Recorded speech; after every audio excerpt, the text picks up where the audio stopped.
C'est sous la thématique Le Laval d'aujourd'hui et de demain que la ville fête au Centropolis à son ultime édition de Laval en blanc 2015. Les Lavallois célèbrent maintenant leurs réalisations actuelles et futures. En effet, la ville de Laval a eu recours à de divers changements depuis les années 2000 afin de s'actualiser et de se moderniser. Elle a d'abord commencé par faciliter la vie de ses citoyens en y installant 3 stations de métro pour permettre d'accéder plus rapidement à Montréal.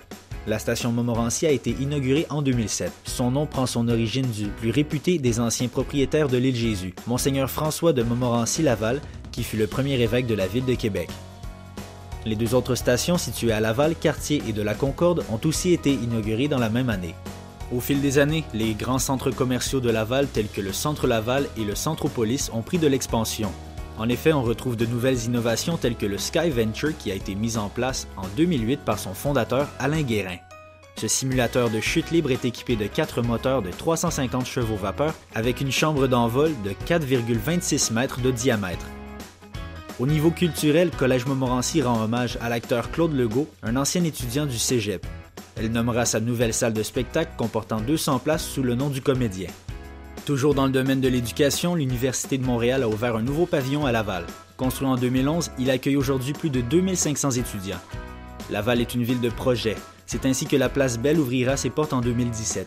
En offrant un endroit d'entraînement de haut niveau, celle-ci comprendra une aréna de 10 000 places transformable en 2 salles de spectacle ainsi qu'une glace olympique. Aujourd'hui encore, Laval attire de plus en plus de nouveaux citoyens. Pour combler cette demande, plusieurs investisseurs lanceront des projets de développement immobilier. Tout près du Centropolis, on prévoit la construction de 700 copropriétés réparties dans 8 tours de 15 étages. Avec toutes ces nouvelles réalisations, Laval représente donc l'avenir et la diversité culturelle. C'est pourquoi le dernier Laval en blanc s'est déroulé au Centropolis, nouveau lieu cosmopolite de la ville. Branché et urbain, ce lieu de rassemblement est l'endroit idéal pour y faire des activités comme de l'escalade, du yoga sur neige et des ateliers de sculpture sur neige.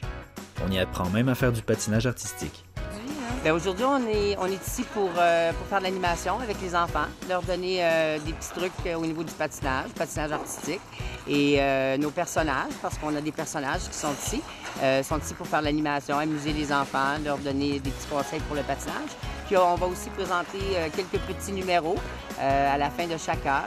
Et puis on va présenter dans le fond un mini-spectacle pour tout le monde.